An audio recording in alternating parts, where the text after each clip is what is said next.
शहर का नूर बन जाओ, उजाले की तरफ आओ। शहर का नूर बन जाओ, उजाले की तरफ आओ। अल्हम्दुलिल्लाहि रब्बिल आलमीन, अस्सलातु वस्सलामु अला रसूलिहिल करीम, अम्मा बाद, फ़अऊज़ु बिल्लाहि मिनश शैतानिर रजीम, बिस्मिल्लाहिर रहमानिर रहीम, रब्बि इश्रह ली सदरी व यस्सिर ली अमरी वहलुल उक़दतम मिन लिसानी यफ़क़हू क़ौली। मेरी प्यारी राह हक़ की साथियों, अस्सलामु अलैकुम व रहमतुल्लाहि व बरकातुहू। सफ़र इर्तिक़ा सीरीज़ में आप सबका तहे दिल से इस्तक़बाल है। आज हम ख़ानदानी हुकूक़, ज़िम्मेदारी और ताल्लुक़ात के बारे में जानेंगे। Family tapestry, weaving bonds and memories. Quran में अल्लाह ताला सूरह बनी इसराइल की 24 आयत में फरमा रहे हैं, वक़्फ़िज़ लहुमा जनाह ज़ुल्लि मिनर रहमति वक़ुल रब्बिरहमहुमा कमा रब्बयानी सग़ीरा। और नरमी व रहम के साथ इनके सामने झुक कर रहो और दुआ किया करो कि परवरदिगार इन पर रहम फरमा, जिस तरह इन्होंने रहमत व शफ़क़त के साथ मुझे बचपन में पाला था। जितनी और जैसी भी कोशिशें फ़र्द बशर ने आखिरत के कामयाबी के लिए की होगी, उसी का फल वो ज़रूर पाएगा। अल्लाह ताला के सारे बनाई हुई मखलूक़ात में इंसान को अशरफ यानी अफजल मुकाम हासिल है।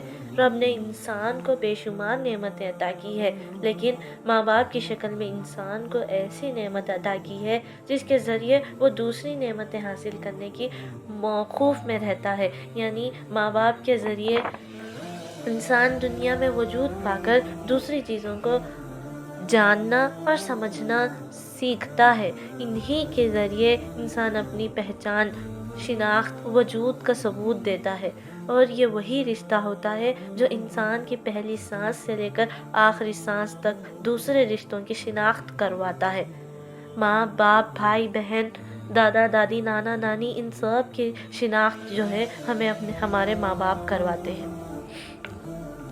माँ बाप का ये वो खूनी रिश्ता है जिसमें सबसे ज़्यादा तड़प, प्यार, मोहब्बत, जज्बात पाई जाती है, जो औलाद की बड़ी से बड़ी ख़ताओं को माफ़ कराती है, उनकी बुरी हरकतों पर पर्दा डालती है और वो अपने लख्त जिगर को ज़रा सी तकलीफ़ या कोई परेशानी में देखना गवारा नहीं करते और हर हाल में अपनी औलाद को खुश देखना चाहते हैं। हालांकि अल्लाह खालिक ने भी इस रिश्ते को जन्नत से मुशाबिहत देते हुए माँ बाप की अज़मत, उनका मर्तबा, उनका मकाम सबसे अफजल कहा है, ये कहकर कि माँ के क़दमों के नीचे जन्नत है और बाप उसी जन्नत का दरवाज़ा है। यानी अल्लाह ने दुनिया में ही इंसान को माँ बाप के रूप में जन्नत अता की है, लेकिन ना जाने आज के दौर में इंसान क्यों माँ बाप से दूरी इख्तियार कर रहा है, क्यों उन्हें बोझ महसूस करते हैं, क्यों उन्हें अपने से जुदा कर रहे हैं। माँ बाप की नाफरमानी, उनसे बदसलूकी, उनका दिल दुखाना, इन सब के लिए ना सिर्फ दुनिया व आखिरत में रुसवाई, बल्कि वो अपनी हयात में अल्लाह ताला के फ़ज़ल व बरकत, रहम व करम से महरूम हो जाएंगे और उन लोगों के लिए रहमत के दरवाज़े हमेशा के लिए बंद हो जाएंगे। इसलिए अल्लाह ताला का हुक्म है कि तुम वालिदैन को उफ़ भी ना कहो। हकीकत में माँ बाप की रहबरी, उनकी सरपरस्ती, दुआओं ही कामयाब ज़िंदगी का राज होती है, जिससे रब की खुशनुदी व फज़ल व करम का सबब है कि वो कामयाब व कामरान फ़र्द बनकर दुनिया व आखिरत में उभर सकता है। और आज की तारीख़ भी उन सहाबियात व औलिया कराम और उन नेक बंदों को दोहराती है जो माँ बाप की खिदमत में हर लम्हा ताहयात रहकर ज़िंदगी गुजारी, जिससे वो रब्बुल इज़्ज़त के महबूब बंदे बन गए। इस तरह माँ बाप के साथ ताउम्र हुस्न सलूक, नेक दिल से पेश आना ही एक इबादत है और उन्हीं की काविशों और मेहनत से ही इंसान अपने रोशन मुस्तक़बिल से फैज़याब होता है। और फिर अल्लाह ताला ने ये भी फरमाया है कि अगर औलाद अपने वालिदैन को मोहब्बत की निगाह से देखे तो अल्लाह ताला उन्हें एक हज उम्रे का सवाब अता फरमाएगा।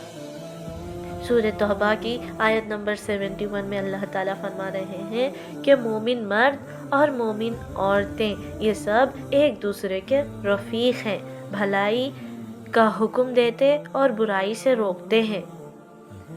رب نے ہر فرد بشر کو ایک دوسرے کا ذریعہ بنا کر بھیجا ہے، اور پھر انسان اتنی بڑی اس وسیع دنیا میں کیا تنہا رہ سکتا ہے؟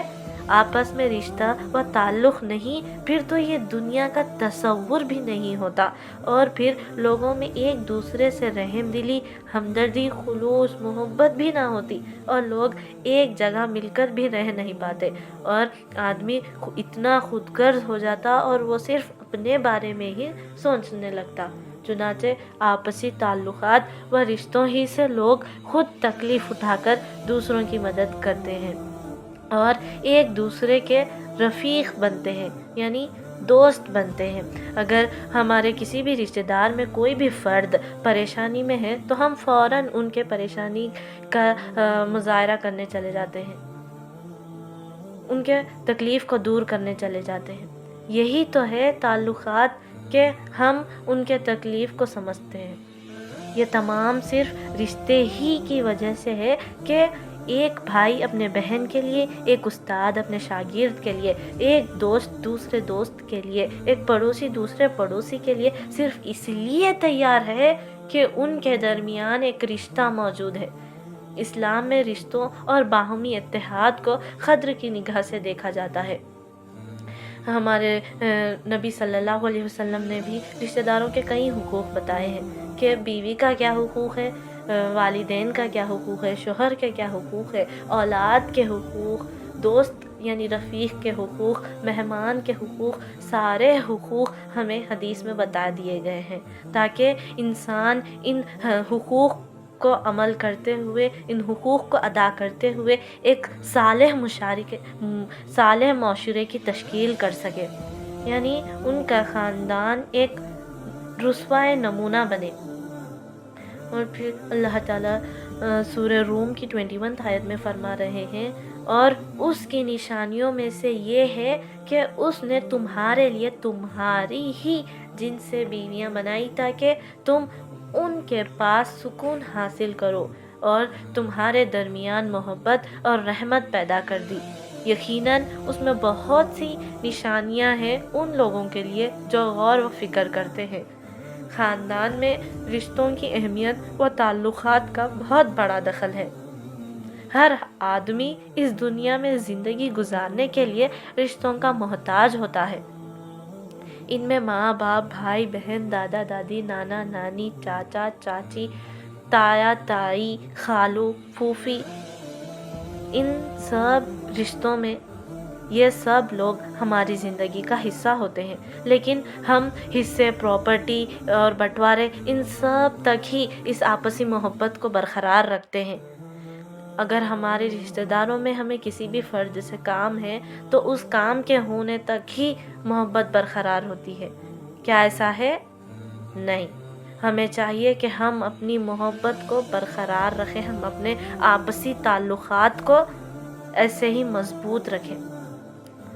بڑے تو بڑے، چھوٹے بچے بھی آپسی دشمنی رکھتے ہیں اس بٹوارے کے چلتے، اور پھر یہ چھوٹے بچے ہی ہیں جو بڑوں سے سیکھتے ہیں یہ عبادتیں بھی، محبتیں بھی اور نفرتیں بھی، جبکہ ہمیں اس بے حسی اور خود غرضی کے دور میں بہت ضروری ہے کہ ہم لوگ اپنے عزیز و اقارب، دوست احباب، رشتہ دار کو اپنی زندگی میں اہمیت دیں، اور ہم انہیں یہ بتائیں کہ ان کی ہمارے زندگیوں میں کیا اہمیت ہے۔ یہ سارے تھے حقوق۔ آئیے اب ہم تعلقات کو کیسے بڑھائیں، کچھ طریقے جانیں گے انشاءاللہ۔ پہلا یہ کہ محبت سے بات کریں۔ اگر بات چیت، تعلقات کو بڑھانا ہے تو بات چیت سے شروعات کریں۔ اگر آپ کسی سے رشتے میں بڑے ہیں تو ان سے ادب و احترام سے بات کریں، اگر چھوٹے ہیں تو محبت و شفقت سے بات کریں۔ دوسرا یہ کہ تنازعات کو ختم کریں۔ اگر آپ کسی بھی رشتے میں ہیں तनाज़ियात यानी लड़ाई झगड़े चल रहे हैं तो आपको चाहिए कि आप उस लड़ाई झगड़े यानी तनाज़ियात को ख़त्म करें और अपने ताल्लुक़ात को बेहतर बनाएं। चाहे वो कोई भी रिश्ता क्यों ना हो, माँ का बेटी से ही क्यों ना हो, बहन का बहन से ही क्यों ना हो, भाई का बहन से क्यों ना हो, या फिर इन-लॉज से ही रिश्ता क्यों ना हो, हर रिश्ते में तनाज़ियात का ख़त्म होना ज़रूरी है। नेक्स्ट ये है कि वो ज़िम्मेदारियों को समझे। हर रिश्ते की एक अलग ज़िम्मेदारी होती है। अगर वो बहन है तो बहन की अलग ज़िम्मेदारी होती है। मुझे और आपको चाहिए कि हम अपनी हर ज़िम्मेदारी को समझें। अगर वो माँ है तो एज़ ए माँ उनकी क्या ज़िम्मेदारी बनती है, अगर वो बेटी है तो एज़ ए बेटी उनकी क्या ज़िम्मेदारी बनती है, अगर वो बहन है तो एज़ ए बहन उनकी क्या ज़िम्मेदारी बनती है, वो बीवी है तो एज़ ए बीवी उनकी क्या ज़िम्मेदारी बनती है, वो बहू है तो एज़ ए बहू उनकी क्या ज़िम्मेदारी बनती है, वो सास है तो एज़ ए सास उनकी क्या ज़िम्मेदारी बनती है। हमारी ज़िम्मेदारियों को जानना हम बहुत ज़रूरी है ताकि हम अपने ताल्लुक़ात ऐसे ही मज़बूत और बेहतर तरीके से क़ायम रखें। नेक्स्ट है खुशी का इज़हार। कोई अगर हमारे सामने, कोई भी रिश्तेदार का कोई भी फ़र्द अगर हमारे सामने उनके खुशी का इज़हार करे, जैसे उनके हमारी कोई मुमेरी फुफेरी कोई भी बहन हो या फिर हमारे पड़ोसी ही क्यों ना हो, अगर उन्होंने वो लड़की ने ग्रेजुएट कंप्लीट कर लिया है तो हमें चाहिए कि हम उनके खुशी में शरीक हो, उन्हें कंग्रेचुलेट करें, कुछ उनके लिए तोहफ़ा दें। नेक्स्ट ये है कि हुसूल तहाइफ़। अगर रिश्तेदार में हम किसी से मिलने नहीं गए, बहुत वक्त हो गया हम किसी से मिले नहीं हैं, तो हमें चाहिए कि हम कुछ उनके लिए तोहफ़ा लेकर जाएं और उनसे अपना राब्ता क़ायम करें। नेक्स्ट ये है कि वो शिरकत को यकीनी बनाएं। यानी अगर हमारे रिश्तेदारों में हमें कोई भी दावत आ गई तो हमें चाहिए कि हम उस दावत में शिरकत करें, उस दावत में शिरकत होने को हम यकीनी बनाएं। और नेक्स्ट ये कि एक दूसरे को समझे। हर रिश्ते में ये बहुत ज़रूरी है कि हम सामने वाले को समझें। ये तब मुमकिन है जब हम कोई भी सिचुएशन में उनकी जगह हम अपने आप को रखकर सोचें कि उनके साथ जो भी गुज़र रहा है, अगर वो हमारे साथ गुज़रता तो हम कैसे रिएक्ट करते। हमें चाहिए कि हम सामने वाले को समझें। ये तभी मुमकिन है जब हम उनकी सिचुएशन में अपने आप को रखकर सोचें। एक दूसरे को समझने, अपने ख़यालात का इजहार करें ताकि दूसरे भी आपको समझे, आपकी लाज रखें और किरदार साजी का एक बेहतरीन नमूना पेश करें। नेक्स्ट ये कि उनके गलतियों को छुपाएं। अगर आपके बहन ने कोई गलती की है तो आपको चाहिए कि आप उनकी गलती को सारे रिश्तेदारों के सामने आने से छुपाएं, लेकिन आप तन्हाई में उन्हें उस गलती का एहसास भी दिलवाएं और उस गलती को सुधारने में उनकी मदद भी करें। सिर्फ बहन के रिश्ते में ही नहीं, हर रिश्ते में ये ज़रूरी है कि हम उनकी गलती को छुपाएं, ना कि उस गलती का ढिंढोरा पीटें। और इसकी वजह से ये हो सकता है कि वो आपसे नाराज़ हो जाए और ताल्लुक़ात ख़राब हो जाए। नेक्स्ट ये है कि शाइस्ता और खुश मिजाजी से आपसी तनाज़ियात का हल ढूंढ निकालें। यानी हमें चाहिए कि हम अपने मिजाज को इतना नरम दिल, इतना काइंड, इतना खुश मिजाज बनाएं कि लोग हमसे ताल्लुक़ रखना चाहे, ना कि वो हमसे ताल्लुक़ तोड़ना चाहे।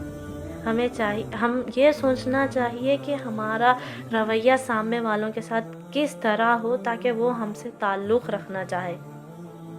नेक्स्ट ये कि हम अगर हमारे घर में कोई भी स्पेशल डिश बनी, बिरयानी ही क्यों ना हो, کوئی بھی ڈش اگر بنی تو ہم وہ ان کے ساتھ بانٹیں، پڑوسی ہی کیوں نہ ہو یا پھر گھر کے قریب کوئی رشتہ دار ہی کیوں نہ ہو، لے کر جا کر انہیں دیں۔ اس سے کیا ہوگا، ہمارے بیچ، ہمارے درمیان خلوص، محبت بڑھے گی اور آپسی اتحاد کو فروغ حاصل ہوگا۔ یہ انشاءاللہ ہم ان سارے باتوں کا عمل کرنے کی کوشش کریں گے۔ اللہ تعالی ہمیں کہنے سننے سے زیادہ عمل کی توفیق دے، آمین یا رب العالمین۔ وآخر الدعوانا ان الحمدللہ رب العالمین۔ سحر کا نور بن جاؤ، اجالے کی طرف آؤ، سحر کا نور بن جاؤ، اجالے کی طرف آؤ۔